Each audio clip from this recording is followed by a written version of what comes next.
no es necesario experimentar con los árboles, sobre todo con árboles de cierto nivel, ¿no? De cierto porte.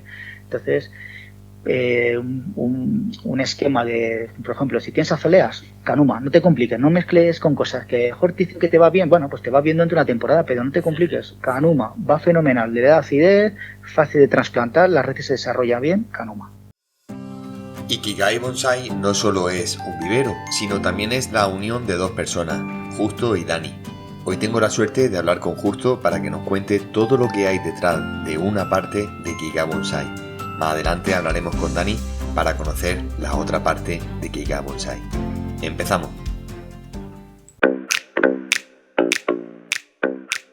Bienvenidos a la quinta temporada de Universo Bonsai Lover Podcast, un podcast dedicado al arte del bonsai, donde poder disfrutar cada 10 días de un nuevo capítulo.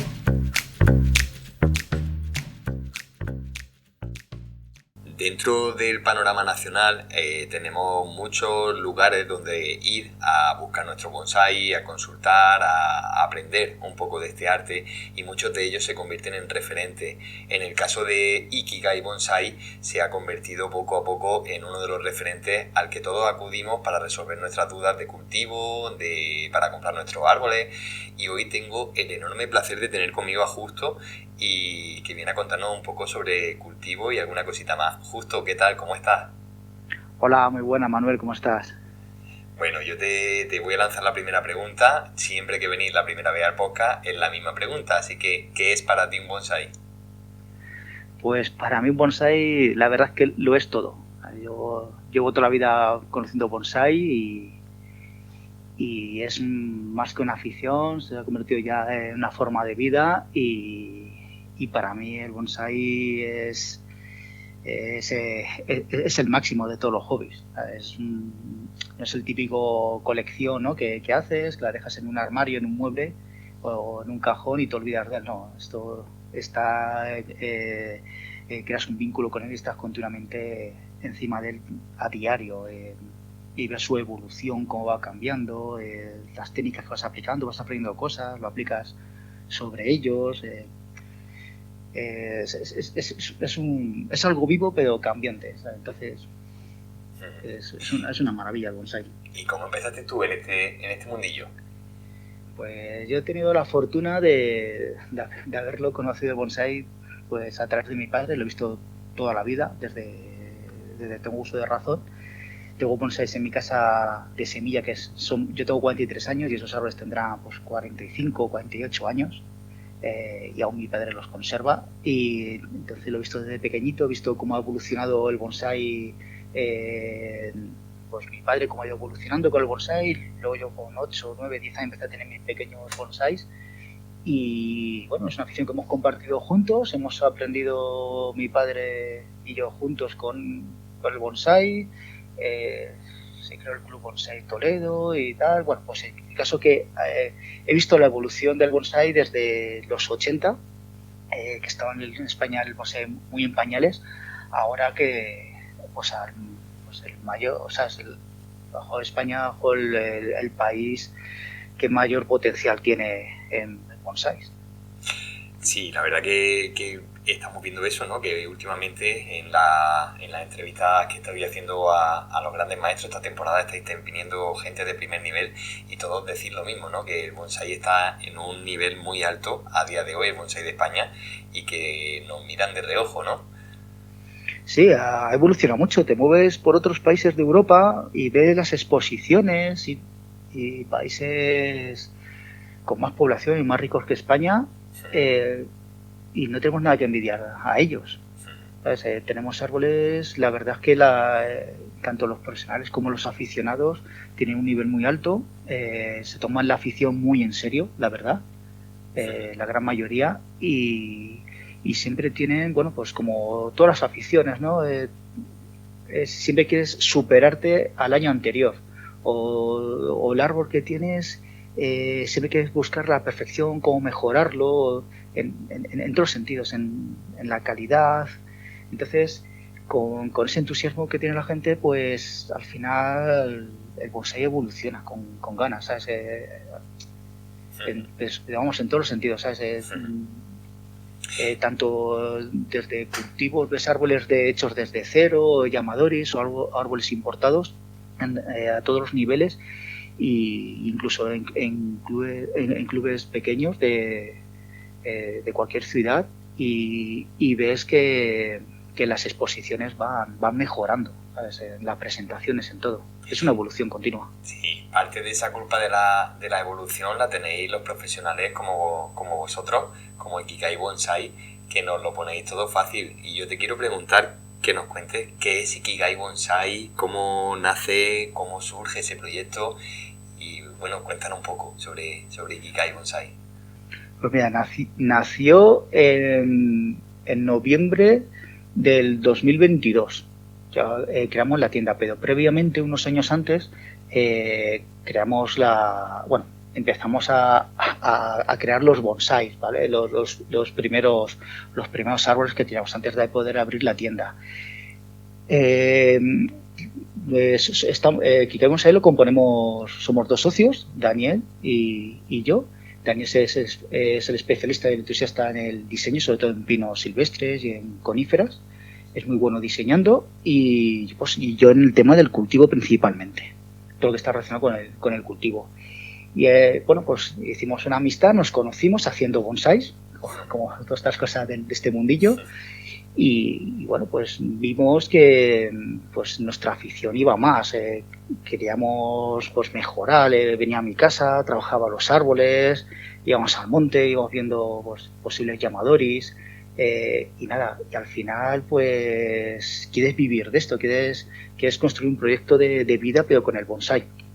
Y al final pues al estar trabajando en viveros de bonsai y ver qué es lo que demanda el público, ¿no? Vosotros los aficionados en general, cómo va evolucionando el bonsai, por dónde va, pues vimos más o menos lo que la gente le gustaba y lo que nosotros podíamos aportar, y vimos que había muchas carencias, y por ejemplo una de ellas era por ejemplo, en el tema del yamadori. Había mucho yamadori aquí en España a la venta, pero con unas calidades y pues a ver, a los árboles pueden ser bonitos y tal, pero la calidad de cultivo tirando a mala, cosas muy engañosas. Daba mucha inseguridad, ¿sabes? Muy mala presencia, macetas de plástico con tierra de monte, las macetas tumbadas, los árboles se movían mal anclados, a lo mejor los ponían a la venta y se acaban de recuperar hace unos meses. O sea, entonces, y luego la gente, claro, los compra, o que ven ahí que van a sacar ahí pues un chollo, ¿no? Que va a ser el árbol de su vida y tal, se gastan un dinero. Y cuando van a hacer el trasplante, pues está lleno, tiene pocas raíces, o está lleno de tierra de la montaña, lleno de hierbas, y bueno, pues al final eso es un estropicio, y no tiene ni las condiciones ni los conocimientos adecuados para llevar el árbol adelante, ¿no? Ni la paciencia muchas veces, ¿no? Porque se quiere correr mucho siempre en el bonsai, y al final pues mueren esos árboles. El aficionado se frustra porque ha muerto una planta y un dinero que ha invertido en ese árbol, y bueno, pues a veces pues pierdes la esperanza, ¿no? De seguir, o se te quita las ganas, ¿no? Seguir con el bonsai. Entonces, bueno, pues eso nosotros quisimos resolverlo. Entonces vimos ahí pues nuestro proyecto, nuestra meta, lo que estamos haciendo en el bonsai es el lema de la empresa es todos los árboles que ponemos a la venta, que están disponibles, tiene que estar en maceta de bonsai, con las raíces ya trabajadas, sin nada de tierra de monte, en pomice akadama, el árbol asentado, bien sujeto a la maceta, el árbol sano, que puedas trabajarlo en esa temporada, sabes, que no te tengas que esperar 2 o 3 años, no, que puedas trabajarlo, puedas torsionar las ramas, alambrarlo. Pues ahí lo que hacemos es que quien compra el árbol ahorra tiempo. O sea, se ahorra tiempo sobre todo, y espacio en su casa, y ya esos árboles están tan asentados que a la hora de trasplantarlos son trasplantes súper fáciles. Solo tienes que quitar un poquito la tierra superficial, dejar el núcleo de tierra, porque es de buena calidad. Y claro, no necesitas ya instalaciones de invernaderos o de humedad y tal para tenerlo controlado, sino lo puedes tener en plena calle. O sea, son trasplantes fáciles, muy fáciles de hacer. Entonces, todo ese trabajo ya lo hacemos nosotros con toda la seguridad del mundo, con todo el conocimiento que tenemos para mejorar esa calidad en los árboles. Yo te quería preguntar porque aparte de árboles también os habéis especializado en plantas de acento, en Cusamono. ¿Cómo surge la idea? Y porque no es algo normal, ¿no? El aficionado al bonsai quizás ya empieza, poquito a poco se empieza a ver más gente que se está interesando. De hecho, hace un par de capítulos pude hablar con María Rosa Bonet, una de las grandes referencias del Cusamono, y hablábamos sobre esa tendencia a empezar a tener más atención a las plantas de acento. Pero en vuestro caso, ¿cómo surge la idea de dar el paso a hacer Cusamono en una tienda especializada de bonsai y hacerlo al nivel que lo hacéis, que son plantas muy buenas? Y luego te preguntaré también sobre las kuramas, porque también tienen su historia, ¿verdad? Sí, mira, pues te voy a comentar, te voy a explicar ahí ciertos detalles. Mira, desde hace muchos años yo veía las revistas de bonsai actual, algún libro de la Kokufu de vez en cuando caía en mis manos y me ponía a ver las plantas de acento. Y claro, Japón es otro nivel, o sea, en todo nos llevan, es la vanguardia, ¿no?, en el bonsai. Entonces, claro, yo veía esas plantas de acento con las selaginellas, pirrosias, veía, bueno, pues plantas que no sé ni lo que eran, moctenias, crisantemos, bueno, veía muchas especies que he ido haciendo yo con el tiempo, poco a poco, que las he pagado bien cuando las he visto. Y bueno, pues ahí, pues yo quería tenerlas, esas plantas, lo primero tener la especie. Y una vez que ya consigue las especies que hace unos años costaba, y eso yo intento facilitarlo también desde ese punto de Ikigai Bonsai, pues quería llegar a esa calidad de las plantas de acento, que las ves con ese wabi-sabi, que ves las plantas ya viejas, con las raíces así que envuelven la maceta o la kurama, y bueno, pues o esos colores tan bonitos, ¿no?, de otoño que tiene, por ejemplo, la selaginea, esos colores rojos intensos. Pues quería hacer eso, o sea, pero para mí, o sea, no, antes de pensar en Ikigai Bonsai. Y bueno, pues fui haciéndolas, fui probando en kuramas, fui probando kuramas que ya tenía en mi casa, y bueno, pues fui experimentando, haciendo combinaciones de plantas, porque luego entre ellas pues hay una guerra, ¿no? Hay una lucha a ver quién sobrevive en ese espacio. Se van peleando entre ellas las raíces y siempre hay alguna que es más fuerte que las demás. Pero bueno, vas aprendiendo y vas viendo qué combinaciones hay, tanto de la parte de cultivo, qué especies pueden vivir o en qué condiciones, qué sustratos o qué tipo de recipiente, y luego pues también en función de la exposición, ¿no?, del medio, si van con su IBAN, si son un poquito más secas, que necesiten menos agua, o más expuesta a la iluminación. Bueno, pues ahí vas aprendiendo y vas viendo, y luego con el tiempo pues vas viendo que vas consiguiendo pues unas calidades muy parecidas a las que ves en las revistas. Y bueno, pues con los años fui aprendiendo a cultivar ciertas especies, como las selaginellas.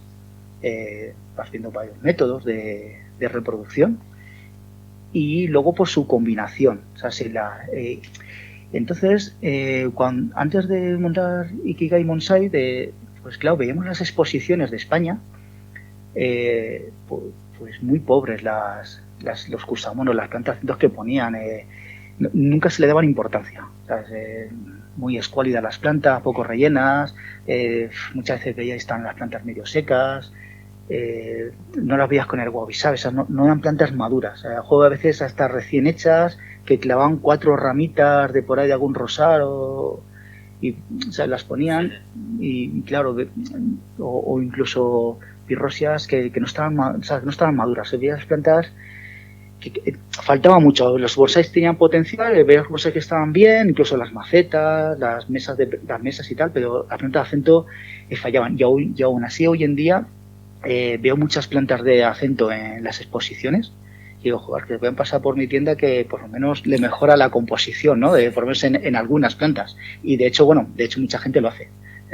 Antes de empezar a exponer, tanto en la Trophy o aquí en la V, y en la AVE y tal, se pasan por la tienda, empiezan a buscar, la sacan de la Kurama, la meten en una maceta que tal y hacen las presentaciones. Y principalmente pues fue eso, para mejorar las exposiciones, que tengan por ejemplo, la gente la posibilidad, ¿no?, de con nuestro material.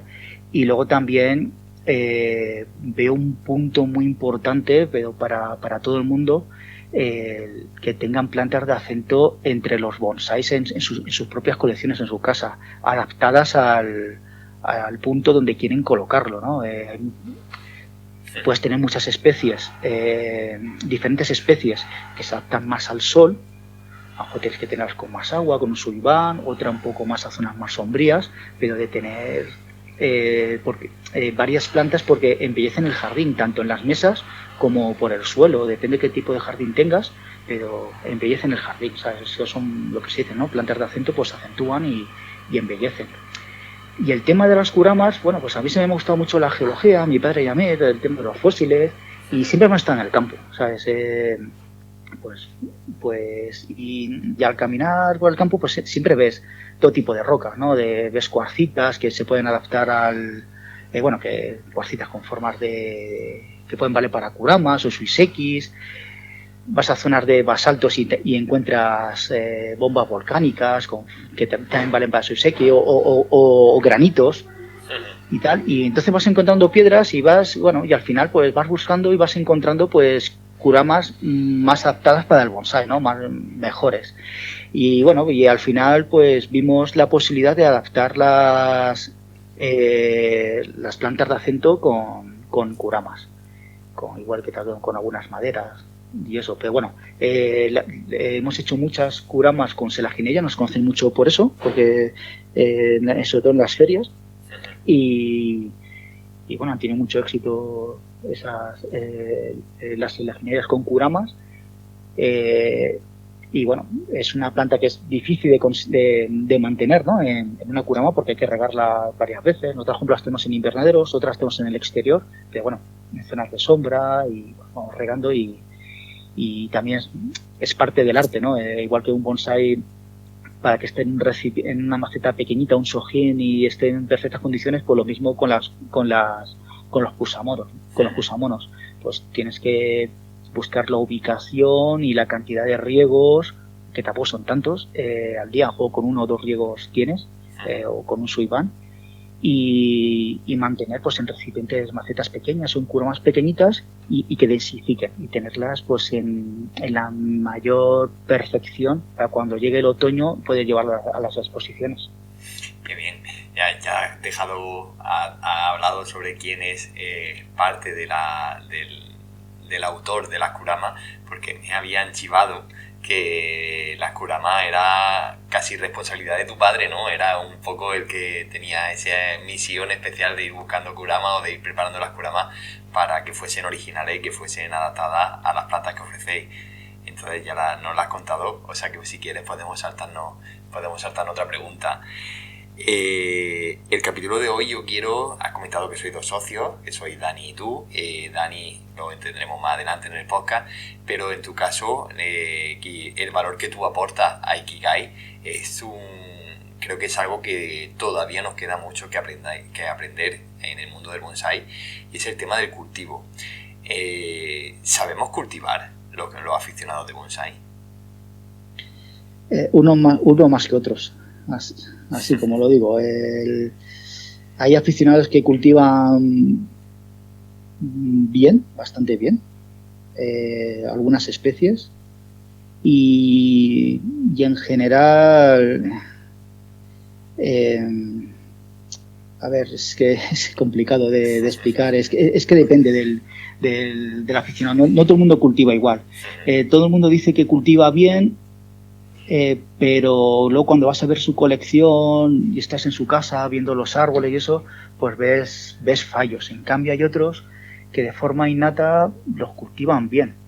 Y en una cosa de las que coincido es que los que los cultivan bien los árboles son los que menos tiempo dedican a los árboles.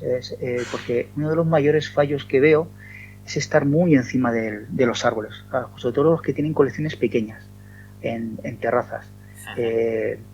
Al estar muchas horas encima del árbol, estás tocándolo, va bajando ramas, cambiando de macetas continuamente, echando todo tipo de productos, pinzando. O sea, cuando estás muy encima del árbol, como se suele decir, estás el árbol muy sobado, el árbol se termina estropeando, no le dejas crecer. Ese es un fallo que veo. Y, por ejemplo, ese tipo de personas dicen que sí que lo cuidan, que cuidan bien el árbol. La verdad es que sí, lo cuidan bien, ¿no? Pero es tanto que lo cuidan que el árbol no responde, no está bien. Al final está el árbol agobiado. Entonces, refrán, a los árboles hay que dejarlos en libertad. Que matan, como dice el refrán. Sí, exacto. Entonces, a los árboles hay que dejarlos libertad, hay que dejarlos tranquilos. Por ejemplo, cuando tienes una colección grande y tienes poco tiempo, pues no lo dedicas el tiempo suficiente, entonces el árbol haces el trabajo el mínimo, que es pues regarlos, abonarlos cuando tienes tiempo, un rato, y dejas el árbol crecer. Claro, como el árbol crece libremente, pues a no ser que se te olvide de trabajarlo, aunque sea tocarlo una vez al año para darle un toque o algo de tijera, pues el árbol se pone fuerte, crece, empieza a desarrollar raíces. Como tampoco tienes mucho tiempo para trasplantarlo, estar cambiando de maceta, pues a José le tira el árbol 2, 3, 4, 5 años en la maceta y el árbol va perfectamente. Desarrolla y haces el trasplante ya porque se sale el árbol de la maceta, porque ya no tienes más remedio. Pero claro, el árbol pues, ha desarrollado, ha engordado, ha echado corteza, las ramas ha madurado, ha desinficado. Claro, porque estás poco tiempo encima del árbol. El árbol solo hay que tocarlo cuando realmente lo necesita, que tienes que hacer pues un pinzado cuando le corresponde, quitar acículas si es necesario, o donde corresponde el trasplante, pues al cabo de unos cuantos años. Y si un año no lo haces, mientras que riegue bien, no pasa absolutamente nada. Entonces, en cuanto a la pregunta, pues bueno, pues hay un poco de todo. O sea, en el tema de cultivo es sobre todo el otro problema que veo son las prisas. ¿Sabes? Prisas por todo, ¿no? El agobio de injertas un árbol. Por ejemplo, ahora se ha puesto muy de moda las sabinas de injertarlas con Itigawa. Vale, está muy bien. Pero, por ejemplo, la gente tiene mucha prisa de cortar la planta madre. Cortas la planta madre fuera de tiempo, ya quieres verlo para que tiren las estacas o los injertos. Y ajo, te estás matando a la planta madre. ¿Sabes? Entonces he visto muchos fallos de esos. Luego también trasplantas el árbol, ya quieren alambrarlo, quieren trabajarlo, quieren tener siempre el árbol bonito. No, a veces hay que esperar. ¿Sabes? Hay que tener paciencia. En el bonsái hay que tener mucha paciencia. Es una virtud, ¿sabes? Tener paciencia en el bonsái, dejar que la planta desarrolle. Si tuviésemos que dar 3 claves, 3 consejos o 3 pilares para que los aficionados al bonsái y los que estén escuchando este podcast aumenten o mejoren su forma de cultivar, ¿dónde tendríamos que centrarnos? Siempre hemos escuchado que el agua, ¿no? Que siempre es un agua de calidad, sobre todo los que estamos en zonas un poco con aguas peores, que tenemos que tirar de ohmos y de diferentes sistemas de filtrado de agua. Pero más allá del agua, ¿dónde nos tenemos que fijar? Pues, a ver, son muchas cosas, ¿vale? Pero, a ver, la principal de todas es el sustrato. Que el sustrato sea el adecuado. Tanto en la zona donde estén los árboles ubicados, tanto en la zona territorial del país, y el tamaño del recipiente. Y el estado de formación del árbol. O sea, el estado, por ejemplo, si el árbol está muy desarrollado y lo vas a llevar a una exposición, bueno, pues tienes el árbol en macetita pequeñita y tal, y está el árbol ya muy desarrollado. Si el árbol está en formación, pues tienes que tener recipientes, macetas más grandes, ¿no? Es para que el árbol crezca y desarrolle. No quieres tener una estaca, bueno, un plantón en una macetita pequeña y quieres hacer con él un dai. No puedes. Tienes que meter macetas más grandes, ¿no? Pues entonces, bueno, pues así es con todo. Entonces, depende de la fase de formación del árbol. Y mucha importancia al sustrato. Siempre veo muchos experimentos que si con fibra de coco, la mezcla, que la carama es muy seca, que que con una tierra de no sé qué que ha salido por ahí nueva, que con ladrillo, que con tierra del monte, una tierra que sale debajo de los árboles con mantillo natural. No, mira, el bonsai está ya... ya se ha experimentado muchas veces, ya para eso estuvieron los 80 y los 90, para hacer todo tipo de pruebas con sustratos. Ahora los sustratos son muy asequibles, los hay en muchas tiendas, encuentras pomiza, Kadama, Kiryu, Kanuma, pomiza italiana. O sea, hay muchos sustratos de muy alta calidad a la mano, ¿sabes? Entonces no es necesario experimentar con los árboles, sobre todo con árboles de cierto nivel, ¿no? de cierto porte. Entonces, un esquema de, por ejemplo, si tienes azaleas, Kanuma, no te compliques, no mezcles con cosas que mejor te dicen que te va bien, bueno, pues te va bien durante una temporada, pero no te compliques. Kanuma va fenomenal, le da acidez, fácil de trasplantar, la red se desarrolla bien, Kanuma. ¿Te gusta el Kiryu, ejemplo para echarlo ejemplo para pentafilas o especies acidófilas? Pues bueno, pues le puedes poner un poco de Kiryu, ¿no? Algunas especies japonesas. Aunque, bueno, yo no soy muy partidario del Kiryu. Pero, por ejemplo, la pomiza y la Kadama, pues para qué te vas a complicar poniendo otro tipo de sustratos. Pomiza, Kadama y cambia las proporciones en función de la especie o del clima. Que son coníferas, pues la proporción un poco más alta de pomiza que de Kadama. Que son caducos y consumen más agua, un poco más de Kadama. Que vives más al sur, un poquito más de Kadama que pomice. Que estás más al norte, en zonas de más lluvia, pues un poco más de Kadama de pomice que de Kadama, y ajo el grano un poquito más grueso para que drene mejor. Te adaptas al territorio pero en función de la granulometría y de las proporciones de pomiza Kadama. Y con eso, en cuanto a sustratos. Luego con Luego, por ejemplo, lo que te comenté antes del cultivo, de no estar muy encima de ellos, de dejarlos crecer libremente, de hacer los trabajos en el momento que corresponde, eso es muy importante. Por ejemplo, los trasplantes. Por ejemplo, ahora aquí aquí en Madrid, en la zona norte y tal, pues hay gente que empieza a trasplantar a finales de enero, febrero y tal. No hace falta correr tanto. Las especies es mejor, por ejemplo, trasplantar en pleno movimiento vegetativo, cuando las raíces están empezando a crecer, a desarrollar, cuando el árbol está en movimiento. Entonces, tú haces un corte, por ejemplo, en las raíces y sabes que a los pocos días te va a responder. A las 2 semanas va a empezar a cicatrizar, porque hace calor, hace buena temperatura, la planta está en movimiento. Si lo haces en enero, a lo mejor está helando, hace frío, a lo mejor viene una temporada como esta de lluvias y la primavera se atrasa 2, 3, 4 semanas. Pues a lo mejor la planta tiene un problema, ¿no? Porque has cortado raíces, tiene heridas y no desarrollan las raíces en ese tiempo, en 2 o 3 meses. No va a estar la planta totalmente parada, con heridas abiertas, sin cicatrizar. Entonces, pues es mejor, bueno, pues eso, hacer las cosas en su debido tiempo y la mayoría de los trabajos, y sobre todo no correr, es lo que recomiendo, tener paciencia en el bonsai y sobre todo ser muy observador con las plantas, ser observador y actuar cuando sea necesario.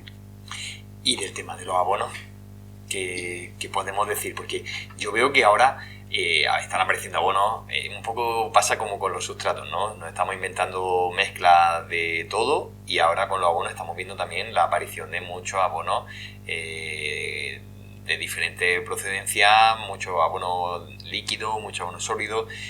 ¿Sabemos abonar o vamos con la moda de turno? Pues como te comenté antes, pues depende del aficionado. Hay aficionados que sí saben abonar por la experiencia, porque tienen las cosas muy claras, y bueno, y otros pues siempre están buscando el maná, ¿no? El elixir del momento, si he hecho este producto el árbol va a ir como un tiro. Y bueno, sí, ayuda, pero depende de otros factores también de cultivo, ¿no? Que está haciendo con el árbol, ¿no? Muchas veces no depende de... Por ejemplo, es como te comentaba antes, ¿no? Si estás muy encima del árbol y no le dejas tranquilo, también pasa lo mismo con el tema de los abonos. Estás muy encima y estás echando demasiado abono. Si tú echas mucho abono, tienes que dejar, bueno, vamos por partes. Por ejemplo, tú echas la cantidad, la frecuencia de abono que tú echas va a ser en función de las exigencias que tengas con la planta. Si tú estás en una planta en formación, por ejemplo, un arce palmato, un sauce, plantas de crecimiento muy rápido, bueno, o un itigawa, un tejo, que están en coladores, bueno, pues el aumento, la cantidad, la frecuencia y la cantidad de abono, pues como la planta está en pleno crecimiento y no para de crecer, por ejemplo, en primavera, en verano, pues tú abonas mucho más, puedes abonar más veces, porque la planta lo demanda. Si tú, por ejemplo, has pegado a la planta una poda fuerte, o está muy encima de ella, no necesita tanto abono, porque la planta no lo va a absorber y vas a contaminar la tierra, va a tener un exceso de nutrientes, y eso es muy perjudicial para la planta, por mucho que riegues. Entonces, lo que recomiendo es abonar en función del cultivo que lleves con cada planta y en función también de la especie. Por ejemplo, coníferas, pues, por ejemplo, si son pinos silvestres, pues no tienes que abonar tanto en primavera y en verano, porque en pinos que están ya muy formados, porque a lo mejor deforman las ramas, se engordan demasiado, los conviertes en monstruos, y no quieres que las ramas achoricen, o sea, que tener unas ramas delicadas. En cambio, una sabina, un itigawa, pues bueno, pues a lo mejor tienes que abonarlo más porque exige más el pinzado, la poda, brotación trasera. Un arce palmato que está muy desarrollado, también tienes que abonarlo, o sea, un árbol ya maduro, para mantener, por ejemplo, la brotación trasera, pero claro, acompañado de pinzados, que entre la luz en el interior, pero también demanda mucho abono para mantener esos brotes internos. Si no abonas, pues a lo mejor mata esos brotes, ¿no? Entonces, bueno, pues depende un poquito de cada situación. Por ejemplo, los pinos, pues tienes que abonarlo un poquito más con otros tipos de abonos bajo pobres en nitrógeno durante el otoño o el invierno, para ponerle un poco más fuerte a la planta. Entonces, depende un poco de eso. Y el tema de los abonos, que hay tantas empresas, bueno, es normal, ¿no?, que salgan empresas, y más el bonsai que está evolucionando, pues es ir probando también muchas veces pues todas las marcas de abono. Por ejemplo, si un profesional vende abonos, pues, o una marca concreta te va a decir que esa marca es una maravilla, que lo utilices y tal. Yo, por ejemplo, de momento no vendo abonos, entonces no digo ninguna ni que es buena ni mala, solamente que no hay ninguna marca mala, por ejemplo, de abono, o ningún tipo de abono malo, sino que va en función de tu demanda. Por ejemplo, los abonos líquidos, orgánicos o minerales, pero líquidos, pues están muy bien. Yo los recomiendo, por ejemplo, para si quieres mantener el sustrato que te dure muchos más años. O sea, de trasplante a trasplante, pues puedes alargar más la vida del abonado. Eso sí, también está pasando que, claro, esas marcas dicen, abona todas las semanas, con esta mezcla, con esta otra. Claro, abonas todas las semanas, pero claro, no todas las plantas puedes abonarlas todas las semanas. Que se ponen fuertes, sí, se ponen fuertes, pero algunas excesivamente fuertes, y otras es tanto el abono que tienen que saturan, por ejemplo, la tierra con una especie de una alga negra. O sea, son varias marcas, no es ninguna, sino casi todas tienen exceso de nutrientes. Durante el verano y el invierno sale una especie de microalgas negras por encima del sustrato, y la planta se va deteriorando, la planta se va debilitando, pero claro, el exceso de abono, pues el drenaje va fallando, ¿sabes? La planta la va contaminando. Entonces, bueno, pues hay que saber que en esos casos estás abonando en exceso. A lo mejor tienes que alargar un poquito los abonos. En vez de abonar todas las semanas, pues con 3 veces al mes. Sí. Perdón, 3 veces al mes. Una vez al mes, cada 3 semanas o alguna cosa así. Sí. Tienes que alargarlo un poco más. Y no pasa nada, ¿sabes? Yo, por ejemplo, no abono tanto, ¿sabes? Abono, pues, a lo mejor en primavera abono un poquito más, algunas, por ejemplo, los pinos cada 3 semanas, una vez al mes, a lo mejor los caducos cada 2 semanas, y en otoño invierno una vez al mes, aparte que están siempre los sustratos húmedos aquí en esta zona de Madrid. Entonces con un abono al mes van de sobra, y las plantas están bien.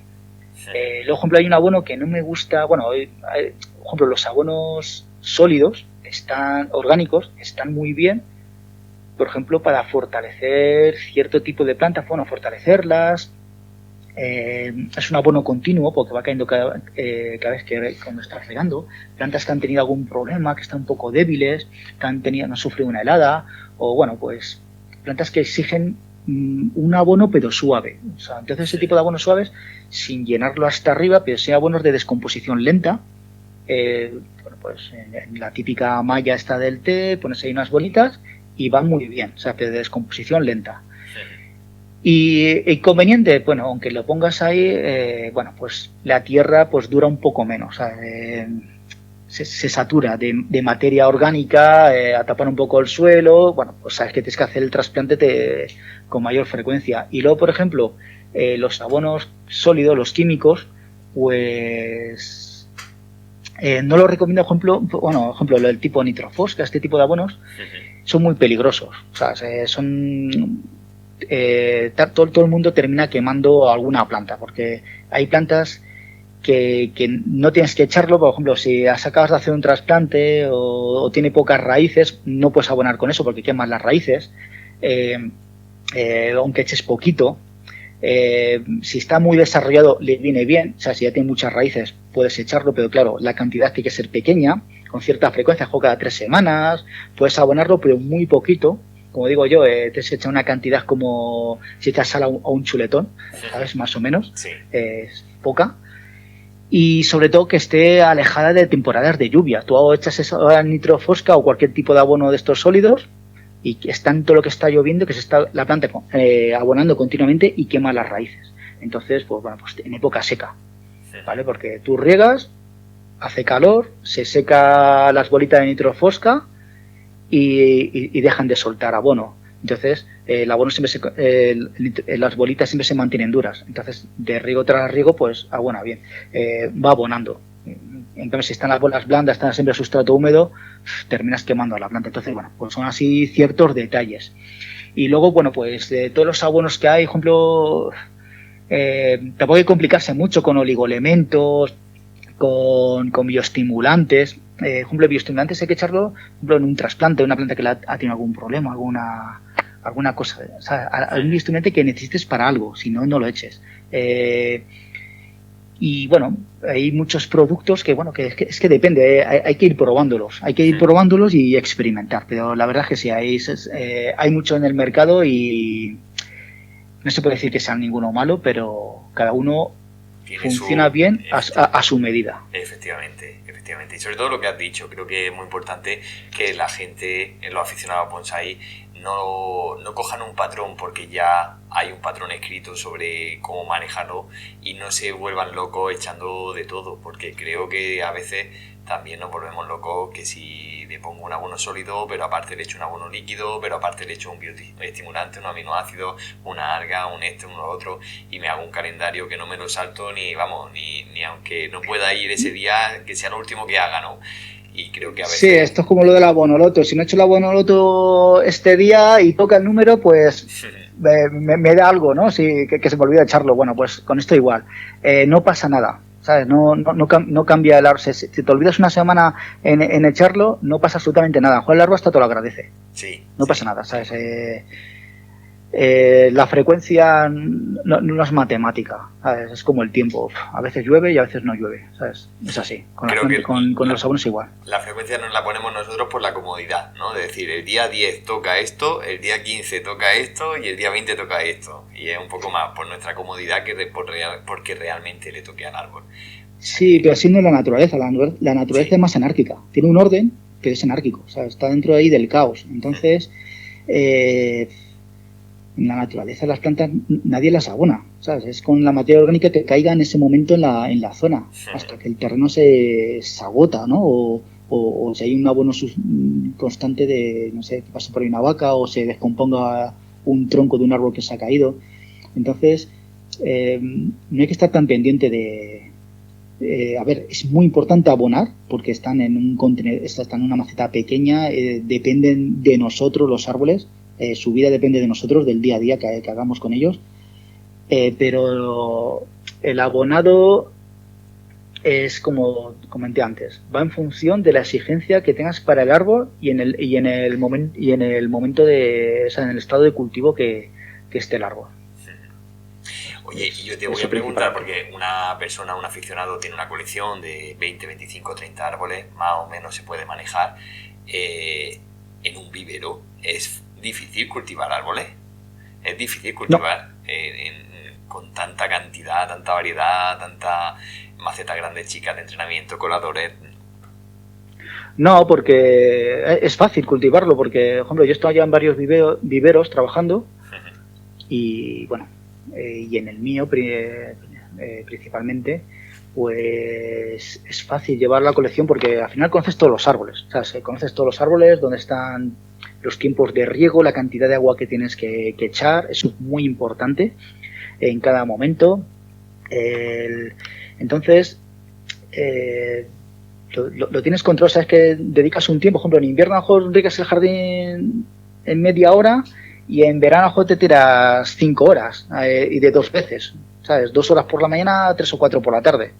Depende del calor, la cantidad de agua. Entonces, y luego igual que los abonados, ¿no? Bueno, pues te pones una mañana, abonas, pero bueno, lo principal en un vivero, lo que hay que hacer es la observación, igual que en una colección. Todos los días hay que ver los árboles. O sea, es todos los días, echar un vistazo por encima, un vistazo rápido. Si tienes algún árbol que está un poquito más débil, fijarte un poquito más en él, dedicarle unos segundos más y nada, echar un vistazo, sobre todo pues ves el sustrato, la cantidad de humedad que hay, si hay hierbas, quitarlas, las hierbas, muy importante, no dejéis que salga ninguna hierba en los árboles, eso es la ley número 1 de cultivo, porque luego empiezan a echar semillas, es imposible sacarlas, los tréboles, las estrellitas, bueno, todo tipo de malas hierbas. No dejéis nunca que salgan malas hierbas en la maceta. No aportan nada, ni para controlar el riego, nada. Compite contra la planta, en todos los sentidos. Quitar todas las hierbas. Entonces, pues vas echando un vistazo, un mantenimiento diario, y te fijas en el sustrato, si ves alguna cosa, algún movimiento, ¿no? Cualquier cosa rara que puedas ver, y te vas fijando en las hojas, ¿sabes? En las hojas. Por si tienen alguna plaga, por ejemplo, ahora que llega la primavera, pues si ves algún pulgón, alguna gotita de melaza que caiga en las macetas, algún cambio en el color de las hojas, pues hay araña. Entonces, en cuanto detectas cualquier cosa, por ejemplo, en nuestro jardín observamos los árboles, pero no, por ejemplo, con el tema de los fungicidas, no tenemos tantos problemas de hongos como en otras zonas de España, pero por ejemplo nosotros echamos un preventivo al mes, que es oxicloruro de cobre, echamos el cobre a una dosis baja, a 2,5, 2,5 gramos por litro, y echamos un repaso a todo el jardín. Y nos olvidamos, por ejemplo, eso sí que echamos el preventivo, sobre todo teniendo coníferas. Y luego, por ejemplo, con el tema de las plagas, por ejemplo, de arañas y tal, bueno, pues vamos viendo, y pero no echamos preventivo. Entonces, en cuanto veamos un árbol que tiene una araña, sabes que vemos que tiene araña, pues ya fumigamos todo el jardín. O sea, ya fumigamos todo el jardín porque si lo tiene uno, lo puede tener varios. Sí. Igual que con los pulgones, si lo tiene uno, aparece por otra parte del jardín, puede haber cualquier pino, cualquier árbol, pueda tener pulgones. Entonces, es lo único que te tienes que fijar a lo largo del año, ¿no? Que no haya plagas. Sí, y creo que también eso es muy importante lo que has dicho, porque dentro del sistema este que hemos hablado de que nos hacemos la agenda de tratamiento y de aplicaciones, echar insecticida o echar fungicida sí, porque sobre todo los fungicidas preventivos lo comparto contigo, y sobre todo en zonas donde hay más presión de hongo, pero el tema de los insecticidas es muy difícil que un insecticida te haga un efecto preventivo. Es preferible lo que tú has comentado. Si somos buenos observadores, podremos prevenir que se expanda la plaga cuando ya la tenemos. Mientras tanto, no es necesario aplicarlo porque probablemente el daño que ocasionemos a la planta sea mayor que el beneficio. Bueno, y también para ti. O sea, te estás contaminando, ¿no? Si tienes ahí la terraza o tu jardín, siempre huele a insecticida. O sea, es que eso es cáncer, ¿no? Entonces, cuanto menos fumigues, mejor. Solo cuando es necesario matas el bicho. Entonces es mejor observas, ves el bicho, echas el producto. Mira, por ejemplo, algunos consejos, por ejemplo, los caducos durante el invierno. Ya has hecho la poda, has tapado las heridas, pues, por ejemplo, un arce palmatu, un yamamomilli, por ejemplo, quitando los aracaguas, cualquier otro arce, no sé, ¿cómo se llama? Por ejemplo, el carpe, Turcinanovi. Bueno, por ejemplo, estas especies, pues las puedes echar polisulfuro cálcico. O sea, si previenes muchas enfermedades a dosis bajas, a lo mejor por debajo del 10%, incluso con un 1% ya matas bichos. O sea, un 1 o un 2% y apenas tiñe el árbol de blanco. Y mata muchos huevos, muchos bichos, muchos hongos. Y blanquea un poquito el árbol, que le viene bien a esas especies. Al resto, bueno, pues puedes echar algún preventivo durante el año si ves que tenga alguna posible enfermedad. O sea, por ejemplo, el polisulfuro no es cancerígeno, bueno, no, como todo depende de la dosis, ¿no? Si te lo bebes, o el oxicloruro de cobre para el tema de los hongos, pues son preventivos que vienen bien, echarlos con cierta frecuencia, cuando corresponda. Por ejemplo, que sean efectivos, pues mira, para que sea efectivo con un mojante, por ejemplo, un jabón, el fosfórico o un potásico, mezclarlo con el insecticida, va muy bien, esos jabones. Luego, por ejemplo, con el tema de los fungicidas, están los sistémicos. Los sistémicos solamente usadlo cuando la planta esté enferma. O sea, que tenga una fitospora, una pestalotia, un chancro, que haga una enfermedad que te puede matar el árbol, o sea, que se te lo deja el árbol tiritando. Bueno, pues entonces sí, o ariete. Ahí sí que usad abonos fungicidas sistémicos, que es como una quimioterapia, pero solo en casos necesarios, si no, no le echéis por sistema, sí. Porque estás intoxicando la planta. Yo he visto en jardines que se echaba, bueno, había por ahí una poción mágica del momento, que si Maconcé, que si Toxin, cada no sé cuántos meses ibas alternando cada semana y tal, unos potingues que la verdad es que las plantas se intoxicaron. Yo veía burgerianos que echaban las hojas microscópicas durante varios años.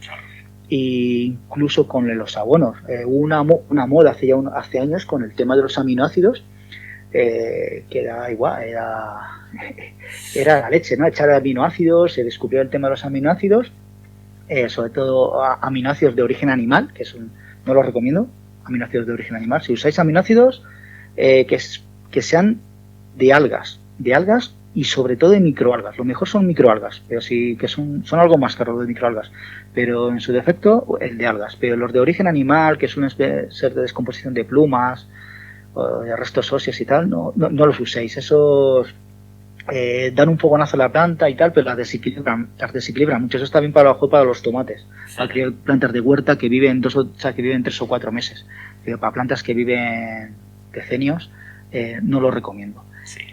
Y bueno, y eso principalmente lo que comento. Voy a contar una anécdota, porque bueno, yo, muchos ya lo sabéis, soy ingeniero agrónomo y por mi profesión, por mi estudio, he tenido la suerte de ver monitorizado con un sistema que se utiliza para eso, cómo afecta ciertos tratamientos, tanto químicos como aminoácidos, que como ha comentado justo, cómo afecta en la tasa de fotosíntesis. La fotosíntesis es lo que hace que la planta viva, ¿no? Y os puedo decir que hay ciertos tratamientos que anulan por completo a la planta. Las primeras horas es como si le pegásemos un palizón a la planta y está ahí intentando reponerse para poder salir adelante y poder volver a su actividad normal. Entonces, tomar en cuenta lo que ha dicho justo, porque ha dicho una verdad como un castillo. No abusar de las cosas solo porque esté de moda o porque toca en el momento hacer eso, sino que mucho cuidado. Sí, mira, por ejemplo, en el tema de los aminoácidos, por ejemplo, el de los animales, por ejemplo, que vienen de origen animal, pues por ejemplo, ahí el problema son los aminoácidos, que me parece que son... por ejemplo, bueno, ahora mismo no recuerdo muy bien. Por ejemplo, el de origen vegetal creo que son levógiros, ¿no? Sí. Y los... el giro del aminoácido. Uno va a la izquierda, otro va a la derecha, ¿no? Correcto, en la formación de las proteínas, de los aminoácidos. Entonces, los de uso animal ya encajan mal con las plantas. Luego, en la proporción que tienen los líquidos, a lo mejor de los 20 y tantos aminoácidos que vienen, hay picos. Hay unos que vienen mucha cantidad, otros apenas hay.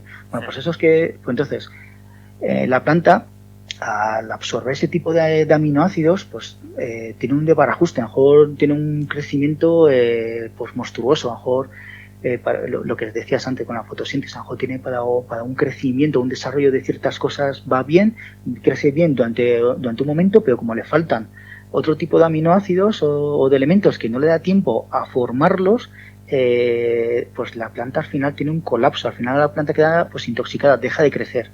Y luego también el tema del desarrollo de las raíces. Si abonas cada mucha frecuencia, cada bastante tiempo, pues ¿qué pasa? Que las raíces también se desarrollan mucho más. En cambio, si abonas con mucha frecuencia, pues la planta desarrolla menos raíces. No necesita tener tantas raíces la planta. Entonces, en el momento que dejas de abonar, pues la planta se debilita, o sea, ya se hace como una adicta al abono. Los aminoácidos de origen de microalgas, pues está muy equilibrado, se aproxima bastante a lo que necesita cada planta, es lo más parecido, entonces tiene mejor absorción, funcionan mejor. Entonces a las plantas, bueno, yo recomiendo que se fortalezcan con abonos, pero que a la vez la planta esté sana, o sea, esté sana y para que cuando venga un hongo o una enfermedad pueda soportarlo. O sea, entonces, si la planta está sana, va a tener pocas plagas, va a tener pocos va a ser más difícil pocos problemas de hongos. Es que por eso apenas fumigas. Al final no fumigas con fungicidas porque a lo mejor la planta está fuerte. El problema, por ejemplo, que hay en Levante, en las zonas calientes, como digo yo, que están cerca del Mediterráneo, ¿qué inconveniente hay allí? Que por todo lo que he hablado con vosotros, las colecciones que he visto, pues principalmente es el calor que hace en las noches de verano. Por ejemplo, aquí en Madrid o en ciertas zonas de Castilla, por el día hay 42 grados, que a lo mejor no pasa en Levante, a lo mejor ahí son 32, 34, pero aquí hay 42 grados por el día. Bueno, pues la planta lo soporta el calor del día. Lo que no soporta es por la noche que siga a 32 grados, a 28 grados. Un día, 3 días o 4 días seguidos la planta la aguanta o de forma alterna durante el verano. Pero claro, si la planta está una semana con 28 30 grados por la noche, así durante semanas, tiene el contraste de temperatura, pues bueno, tú lo sabrás mejor que nadie, ¿no? Con el tema de las enzimas y tal de la propia planta, pues no están funcionando, no forma su ciclo biológico, no genera sus propias proteínas y la planta pues colapsa, está totalmente parada. Y en esos días veis que apenas consume agua la planta porque se ha quedado totalmente bloqueada. Está la planta como aletargada, con hojas pero aletargada. Y ahí es cuando entran los hongos. Qué importante es la observación, ¿verdad? Sí. Justo. Sí. Me encanta hablar contigo de cultivo, me encanta hablar contigo de lo que hay detrás de cada una de las acciones que hacemos con nuestros árboles, pero no quiero dejar de pasar que tú también puedas contarnos dónde podemos encontrar Ikigai, porque muchos de nosotros a lo mejor no sabemos dónde estáis físicamente y así podemos ir un día y seguir hablando con vosotros sobre cultivo y poder aprender un poco más. ¿Dónde estáis? Estamos en Manzanares el Real, aquí en la Sierra de Madrid, en la calle Milano 2, y también os podéis encontrar tanto en Facebook como en Instagram por ikigaibonsai.com o nuestra web ikigaibonsai.com. Y aquí en el jardín nos podéis llamar cuando queráis venir, que aquí estamos. Abrimos por las tardes, de lunes a viernes, de 4 a 8, y por las mañanas, luego los sábados en la mañana, de 10 a 2. Y aquí podéis venir, aquí cuando queráis. Sois bienvenidos. Pues con esa invitación a tu jardín nos vamos a despedir, vamos a dejar aquí el podcast y seguiremos hablando de Ikigai Bonsai y de la otra parte de cómo hacer buen bonsai con Dani en un par de capítulos. Muchas gracias, Justo. Ha sido Perfecto, un placer. Pues, un saludo a todos. Muchas gracias. Y hasta aquí el capítulo de hoy. Si te ha gustado, no olvides darle al like, suscribirte y compartirlo para que este universo siga creciendo. Y si no lo has hecho todavía, apúntate a la newsletter Cribando a Kadama y así hacer bonsai en cualquier parte.